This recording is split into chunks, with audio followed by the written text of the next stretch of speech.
Oi gente, tudo bom? Aqui é a Sara e hoje eu vim recomendar aqui livros curtinhos para vocês lerem até o final do ano. Não são apenas livros curtinhos, mas são livros que eu acho que são imprescindíveis que vocês tenham lido antes que o ano acabe. Sabe, muitas pessoas, inclusive eu, fizeram aquele vídeo de livros que querem ler até o final do ano, aquelas metas de leitura para fazer antes que o ano acabe, né? E eu achei que nada mais justo do que pegar e vir aqui e indicar livros curtinhos, que dá tempo de você ler sim nesses últimos dias de 2023, mas que são extremamente bons e que fizeram o meu ano de leitura muito melhor. Então tá, aqui é uma curadoria apenas de livros com menos de 300 páginas. Eu acho que o maior livro que temos aqui, deixa eu até confirmar, ele não tem 250. O maior livro que temos aqui não tem 250 páginas. Então eu acho que vocês vão conseguir ler sim nesses últimos dias. Sem ordem de preferência, apenas indicando aqui conforme eu peguei na minha estante.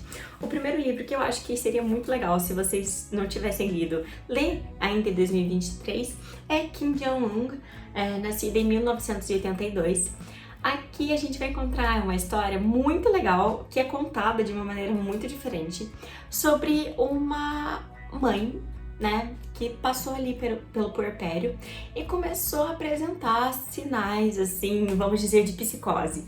Ela começou a interpretar, e é como se fosse, assim, encarnar a presença de outras mulheres importantes de sua vida. Então era como se ela ficasse possuída e começasse a falar e agir igual essas outras mulheres. Então teu marido, né, o marido dela, em busca de ajudar a esposa, leva ela para um psiquiatra. E aqui a gente encontra os relatos da vida dela. É muito interessante, é um livro muito importante para ser lido. Eu acho que se você não leu, é super tranquilinho de ler. Você lê em um dia, de fato.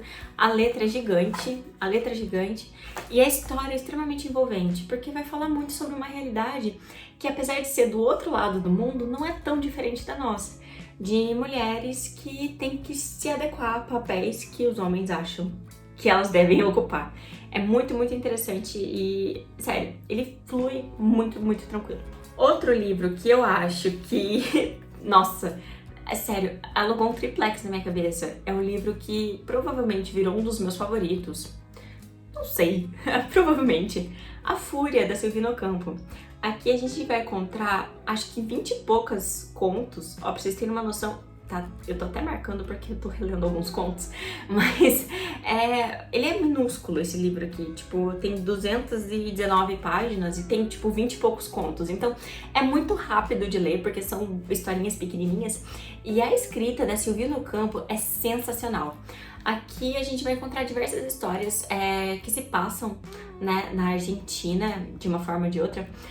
E é muito interessante. São histórias que podem ser meio capciosas, meio de terror, meio excêntricas, extremamente absurdas, mas que fazem a gente pensar. Toda a história aqui tem uma lição de moral, sabe, é incrível. E a escrita, nossa, é uma das melhores escritas que eu já encontrei.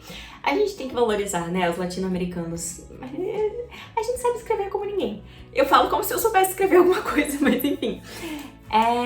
Aqui nesse livro você vai encontrar, sério, conto pra todo mundo, pra qualquer tipo de gosto, mas eles são muito envolventes. Tem contos aqui que tem 3, 4, 5 páginas, sabe? É muito tranquilinho de ler e você pega muita coisa daqui. Você pode filosofar sobre um monte de coisa, pode levar pra sua vida em diversos aspectos. Sem igual. Eu não ia conseguir acabar o ano sem falar de Antes que o Café Esfrie. Eu realmente acho que se você ainda não leu, você tem que ler esse ano. Até porque a gente já tem o segundo aqui no Brasil, se eu não me engano o terceiro tá saindo, alguma coisa assim. Mas é um livro tão aconchegante, é tão gostoso de ler, e é um livro que faz você refletir muito sobre questões profundas, apesar de não parecer que vai fazer isso, né? Porque aqui a gente vai encontrar a história de um café que ele tem um quê de sobrenatural, porque as pessoas que vão a esse lugar percebem que se você se sentar em uma determinada mesa e fizer um tipo de ritual específico, você pode viajar no tempo. E é muito interessante ver o que as pessoas querem ao viajar no tempo. É muito bonita, as histórias aqui tem umas histórias bem tristes, mas é muito legal, é legal ver esse movimento da cafeteria, sabe? Porque ela fica, toda a história acontece ali dentro, basicamente. E você fica imerso nesses personagens, nesses frequentadores assíduos dessa cafeteria, nesses funcionários que são uma família, e é muito legal ver a história de todo mundo ali. Provavelmente você já leu esse livro, mas se você não leu, você tem que ler Pessoas Normais. Ele ficou popular por um motivo óbvio. Depois que você ler esse livro, você vai ficar impactado. Esse aqui foi provavelmente um dos livros que eu mais marquei em 2023. Ele me fez refletir muito sobre muitas coisas. Aqui a gente vai encontrar a história de um casal, que é a Marianne e o Connell. E não necessariamente são um casal amoroso. Muitas vezes aqui eles são apenas amigos, muitas vezes eles são quase que estranhos. A gente vai acompanhar a história deles desde o ensino médio até depois da faculdade. Então, aquele lapso, assim, formador, em que você tá saindo da adolescência e se tornando um adulto e que tudo na sua vida tá mudando.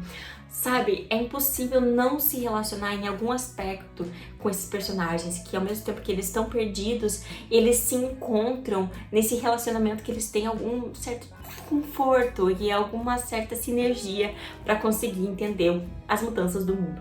Muito, muito legal e flui muito rápido. Sério, você mergulha. Nesse livro aqui você mergulha. Uma indicação nacional, porque não poderia faltar, A Solitária, da Eliana Alves Cruz. Foi um livro que me marcou muito esse ano. Eu li ele para um clube de leitura que eu participei esse ano e, sério, que desenvolvimento interessante. Esse livro aqui a gente vai encontrar a história de uma família, uma mãe e sua filha, que moram na casa dos patrões dessa mãe. Essa mãe, ela é uma faxineira em tempo integral de uma família muito rica e ela mora ali, basicamente, nessa casa desses patrões com a filha. E a gente vai ter muito aqui uma questão de classe, uma questão de raça, uma questão econômica. Muito interessante os debates que a autora faz sobre quem realmente tem o poder, né, nesses meios e principalmente como que a gente pode, vendo de fora, analisar as circunstâncias socioeconômicas do nosso Brasil, né, que basicamente foi fundado e cresceu no colo dessas mulheres que abdicam de suas próprias vidas por questões econômicas e precisam cuidar da vida dos outros, né? Precisam limpar a vida dos outros, precisam criar os filhos dos outros.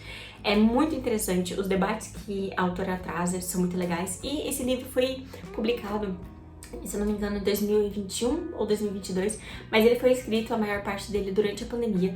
Então tem esse aspecto, tem esse recorte que eu acho que hoje em dia a gente já consegue olhar para isso com um olhar de fora e nos faz lembrar de certa forma sobre as coisas que vivemos. Por fim, o livro mais curto que eu tenho para trazer para vocês, mas com certeza um dos que mais me impactaram, O Papel de Parede Amarelo.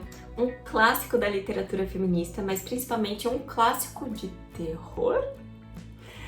Esse livro aqui vai contar a história de uma mulher que, ao ter um acesso assim de vários episódios depressivos, ela e o marido e o filho vão para uma casa de campo. E nessa casa de campo, ela começa a sua sanidade, na verdade, começa a ser consumida cada vez mais por conta de movimentos de um papel de parede amarelo. É muito interessante as discussões que ela traz e a forma como ela traz essas discussões. A forma como o elemento de terror está muito na questão social e cultural. Eu gostei muito desse livro, sendo até que eu não tinha gostado de Terra das Mulheres e vou dar uma segunda chance porque esse daqui eu tô apaixonada. E gente, sério, o conto aqui tem umas 70 páginas, é muito tranquilo de ler. Se vocês precisarem ler qualquer um desses livros até o final do ano, pelo menos esse, no mínimo esse, porque é sensacional, juro pra vocês. E é isso, gente. Esses daqui foram as minhas indicações de livros que eu realmente acho que vocês deveriam ler antes do final de 2023. Eu acho que chegar em 2024 tendo pelo menos uma dessas leituras aí, eu acho que vocês vão entrar com muito mais ganhos, muito mais ensinamentos e muito mais, quem sabe, pensamento crítico? Talvez. Todos os links estão aqui embaixo pela minutagem de cada livro falado. E se vocês tiverem mais alguma indicação que vocês queiram dar para as outras pessoas que acompanham esse canal, por favor, sintam-se livres a deixar aqui embaixo. Eu acho que essa comunidade que a gente vai criando é muito bacana. É isso, gente. Espero ver vocês no meu próximo vídeo. Tchau, tchau!